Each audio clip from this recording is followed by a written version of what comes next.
Hello, what's up yung mga katubo? Sagutin muna natin ang tanong dito sa ating isang viewer. Ganito din sa akin, bagong pump lang. Paandar, ayaw mag-cut off kahit sinagad yung cut off sa mababa. Ano po kaya problema?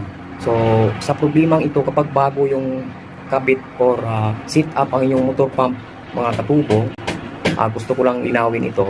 Kapag bago po ang inyong motor pump, kailangang siglan ang motor pump ng tubig. Gawa nyo po ng priming bull valve at saka siglan or punuin muna ang motor pump ng tubig.